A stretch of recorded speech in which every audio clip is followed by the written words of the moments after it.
हितेश। हरि ओम मम नाम रुदिता। हरि ओम मम नाम विधात्री। हरि ओम मम नाम विष्णु। हरि ओम मम नाम दिगंत। हरि ओम मम नाम हरि ओम मम नाम सृष्टि। हरि ओम मम नाम शिवानी। हरि ओम मम नाम विशाली। अयं नारायण उपनिषत् वदामः।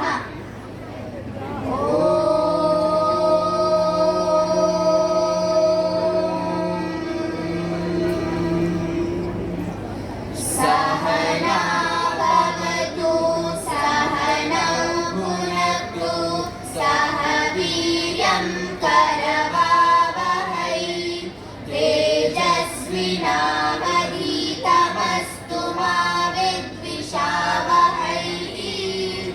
ॐ शान्ति शान्ति शान्तिः। ॐ अथ पुरुषो वै नारायणो कामयत प्रजा सृजेति। नारायणात् प्राणो जायते मनः सर्वेन्द्रियाणि च। खं वायुर्ज्योतिरापः पृथिवी विश्वस्य धारिणी। नारायणात् ब्रह्मा जायते नारायणात् रुद्रो जायते नारायणादिन्द्रो जायते नारायणात् प्रजापतयः प्रजायन्ते नारायणात् द्वादशादित्या रुद्रा वसवः सर्वाणि च छन्दागंसि। नारायणादेव समुत्पद्यन्ते नारायणे प्रवर्तन्ते नारायणे प्रलीयन्ते। ॐ अथ नित्यो नारायणः ब्रह्मा नारायणः शिवश्च नारायणः शक्रश्च नारायणः या वा पृथिव्यौ च नारायणः कालश्च नारायणः दिशश्च नारायणः ऊर्ध्वश्च नारायणः अधश्च नारायणः अन्तर्बहिश्च नारायणः।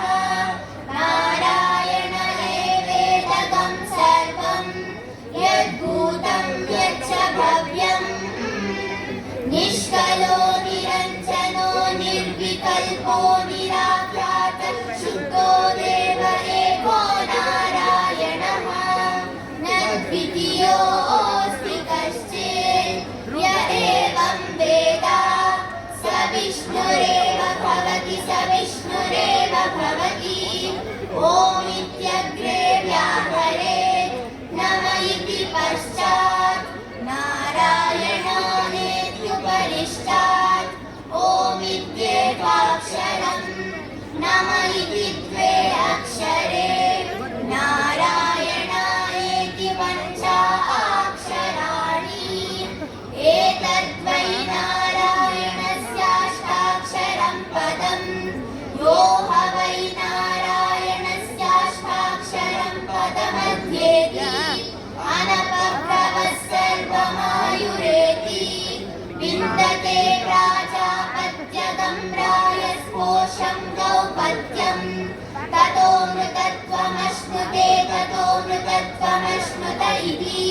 य एवं वेद प्रत्यगानन्दं ब्रह्मपुरुषं प्रणवस्वरूपम् अकार उकार मकार इति। तानेकदा समभरत्तदेतदोमिति।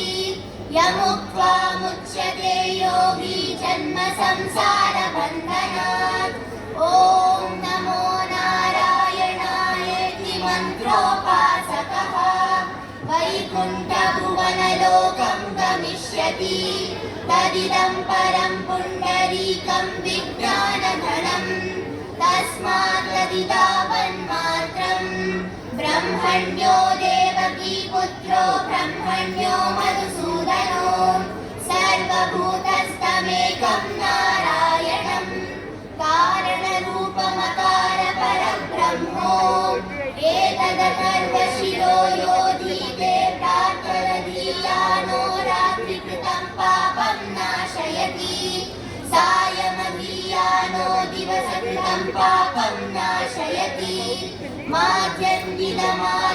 पञ्चाभिमुखो दीयानः पञ्च